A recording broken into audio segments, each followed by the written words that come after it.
Hey, thanks for clicking on one of our videos. If you're a Baylor fan, make sure to like this video and subscribe to the channel. Hit that notification bell if you want to join us for a live stream soon. This is Please Bear With Me. Enjoy.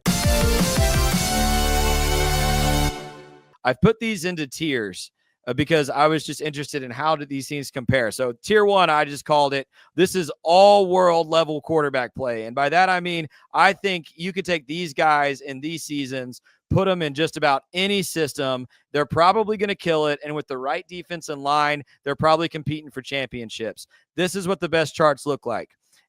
Seth Russell and Jarrett Stidham both in 2015. Again, we agree, like top to bottom, that's probably the best Baylor team that's ever taken the field. And you know, I think most Baylor people, we'll get Pete's take on this in a minute as not a born and bred Baylor person, but most Baylor people think that 2015 team is national championship bound if Seth Russell stays healthy. But look at Sawyer Robertson's chart, Terrence, right next to Seth Russell's there on the top. Like, that is lights out, nearly identical, bro. It's nearly identical. And again, I was talking about Seth Russell's weapons in 2015. Sawyer Robertson, all due respect to Josh Cameron, Bryson Washington, Seth Russell had the school's all-time leading rusher and the school's only Biletnikoff winner. Like, what are we talking about? Like, so what Sawyer did here is awesome, bro. It's awesome. Listen, national championship to start the season off 2-4. I don't want to hear anything about Seth Russell and Sawyer Robertson. Wait, but bro, time out. He didn't start. He didn't start two of those games.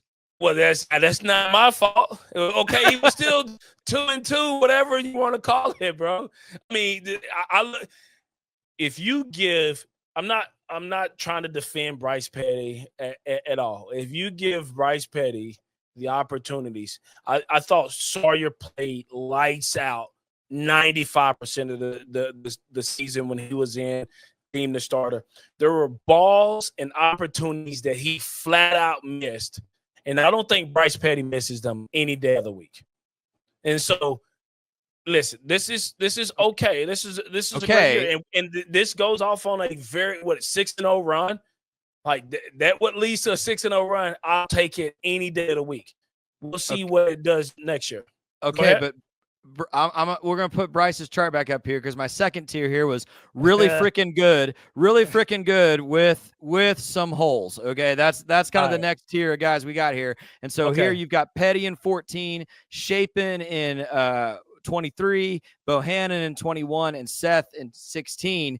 Bro, Sawyer's chart would tell you he was more efficient on passing downs. He was more efficient on early downs than even Bryce Petty. Like, I hear you on he didn't complete every throw, but bro, like, I mean, let's go back and watch the film, man. Yeah, these charts are great. I want to see these charts against like the top 10 quarterbacks of college football. The last how many? What is this? 10 seasons of data, right? Yeah. So I want to see the top 10 in 2015 all the way to the top 10 in that'd be interesting in 24, because what I suspect is you'll see a lot of charts like this in guys winning games. At the end of the day, that's what coaches are measured on. They're not measured on if somebody has a laid down efficiency. They're measured on if they can win games. And Bryce Petty won 20 games in 2 years. Name another quarterback that can do that. Listen, Petty and then Bohannon won 12. Like, Bohannon is the other guy that had all the wins. So, like, you're right. Like, the two most winningest quarterbacks in these charts are on this slide. Like, that's a good point. Just to keep the comparisons going, my tier 3, mediocre, but good enough to win games. Sorry, I hit the wrong button. Mediocre, but good enough to win games. You've got these 3 charts. It's 2 Brewer charts and a Zach Smith chart in 2017. Again, kind of like your middle, the road charts as far as what we just looked at.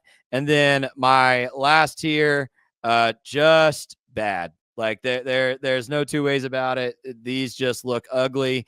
And that would be Charlie Brewer in 20, Zach Smith in 17, Shapen in 20. Sorry, Shapen in 23. 22 was that good chart. 23 is this chart. No, I got it mixed up. 22 is here, Chapin, and then Sawyer, again, super limited minutes there. There's your boy. There's your boy. Oh yeah, and we found out later he's injured and all that. So well, we found out later that the offensive coordinator was not very good either. And like I said, Sawyer needed Spavital more than Spavital needed Sawyer. Listen, I'm not knocking Sawyer. He's a great quarterback. He was instrumental into Baylor's run last year. The guy felt like he was the only one that played in the bowl game last year. So he is a dynamic player. These charts, they're just that. They're charts. And I think at the end of the day, what you're graded on is wins and losses. Now with NIL, maybe you get paid on a spider chart looking really good. So if I'm, Sawyer, I'm taking this spider chart and walking into, Matt Rowe's office and saying I demand a couple of thousand more. But other than that, man, like win games, win a championship. I don't care what it looks like. Whose spider chart didn't look good in 2023? Patrick Mahomes.